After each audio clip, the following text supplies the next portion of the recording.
দেশের সড়ক দুর্ঘটনায় মৃত্যুর মিছিল যেন থামছেই না।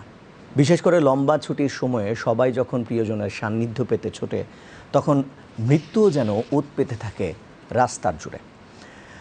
যাত্রী কল্যাণ সমিতির প্রতিবেদন অনুযায়ী দেশের বিভিন্ন সড়কে ঈদকে সামনে রেখে এবং ঈদের পরে সড়ক দুর্ঘটনায় প্রাণ হারিয়েছেন 4 শতাধিক মানুষ, যা আগের সব রেকর্ড ছাড়িয়ে গেছে। বিশেষজ্ঞদের মতে অতিরিক্ত গতি, অদক্ষ চালক, হালকা যানবাহনের দৌরাত্ম্য এবং দুর্বল ট্রাফিক ব্যবস্থাপনা এই প্রাণঘাতী দুর্ঘটনার মূল কারণ।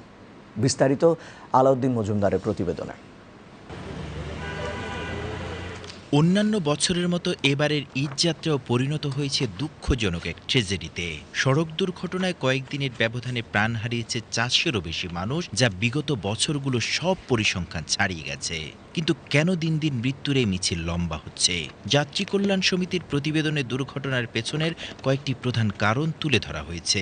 অতিরিক্ত গতি, অদক্ষ চালক, নিয়ম বহির্ভূত হালকা যানবাহনের আধিপত্য এবং নাজুক ট্রাফিক ব্যবস্থাপনা। ঈদুল আজহায় 379টি সড়ক দুর্ঘটনায় 390 জন নিহত হয়েছে এবং 1182 জন আহত হয়েছে। বিগত ঈদুল ফিতরের সাথে তুলনা করলে আমরা যেটা দেখতে পাই, সড়ক দুর্ঘটনা প্রায় 26% বেড়েছে, নিহতের সংখ্যা প্রায় 39% বেড়েছে। মূলত আমরা যেটা দেখি, সড়কে যখন দুর্ভোগ বাড়ে তখন দুর্ঘটনা বাড়ে। সড়ক দুর্ঘটনার অন্যতম প্রধান কারণ হলো অতিরিক্ত গতি। অনেক চালক ট্রাফিক আইন উপেক্ষা করে দ্রুত গতিতে গাড়ি চালায়, যা দুর্ঘটনার ঝুঁকি বাড়ায়। মোটরসাইকেল ও সিএনজি অনিয়ন্ত্রিতভাবে চলাচল, দুর্বল ট্রাফিক ব্যবস্থা ও রাস্তার দুরবস্থাও নিরাপত্তাকে হুমকির মুখে ফেলে। এসব সমস্যা দূর করতে জনসচেতনতা ও কার্যকর উদ্যোগ গ্রহণের কোনো বিকল্প নেই।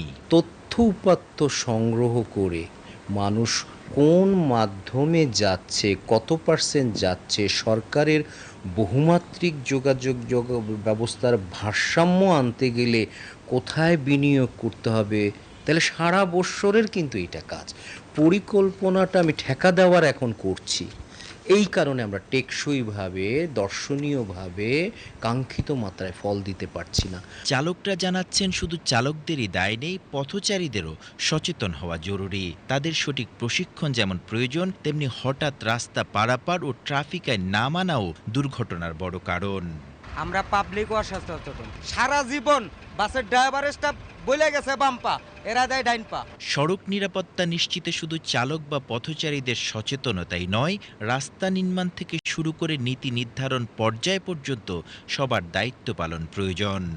আমি একটা হেলপার শিখাইলাম, শিখে লেখাপড়া কিছুই জানলো না, এটা ধরে ঘুরাইলো আর 2 দিন পরে অ্যাক্সিডেন্ট করে বয়ে থাকলো, তাহলে তো তার কোনো অভিজ্ঞতা হলো না। বিশেষজ্ঞরা সতর্ক করছেন, চলমান ট্রাফিক সমস্যা নিরসনে অবিলম্বে টেকসই পরিকল্পনা গ্রহণ করতে হবে। শুধু শাস্তিমূলক ব্যবস্থা নয়, দীর্ঘমেয়াদী শিক্ষা, অবকাঠামো উন্নয়ন ও নিয়ন্ত্রণ ব্যবস্থা নিশ্চিত করতে হবে। নইলে ভবিষ্যতে সড়ক দুর্ঘটনার পরিমাণ আরও বাড়ার সম্ভাবনা রয়েছে, যা দেশের আর্থিক ও মানুষের জীবনযাত্রার উপর গভীর প্রভাব ফেলবে। শিবচরে 2-3 বছর আগে 19 জন মারা গেছে। এটা কিন্তু আমাদের বিবেককে নাড়া দেয়। আমরা যখন ইনভেস্টিগেশন করতে গিয়ে দেখেছি যে এই সড়ক 12,000 কোটি টাকার সড়কের প্রায় 16 ফিট উঁচু এমব্যাঙ্কমেন্ট, তার পাশে কোনো রেলিং নাই। ওদিন যদি রেলিংটা থাকতো, এই লোকগুলি কিন্তু মারা যেত না। তাহলে আমরা যে পরামর্শ সরকারকে দিলাম সাংবাদিকদেরকে দেখে, তাহলে কিন্তু একটা অডিট হলে এখানে কাউকে না কাউকে দায়বদ্ধ করতে হতো। ঈদের খুশি নিয়ে বাড়ি ফেরার পরটি অনেকের জন্যই হয়ে ওঠে শেষ যাত্রাপথ। মহাসড়কে প্রাণ ঝরে, তখন প্রশ্ন ওঠে, এটি কি শুধুই কেবল দুর্ঘটনা, নাকি আমাদের অসচেতনতা এবং অব্যবস্থাপনার ফল? বিশেষজ্ঞরাও বলছেন, যদি সুশৃঙ্খলভাবে সড়কে শৃঙ্খলা ফেরানো না যায় এবং এটি পরিকল্পিত না হয়, তাহলে এমন দুর্ঘটনার গল্পগুলো আমরা বারবারই লিখতেই থাকব। Alauddin Majumdar, BTV news, Dhaka.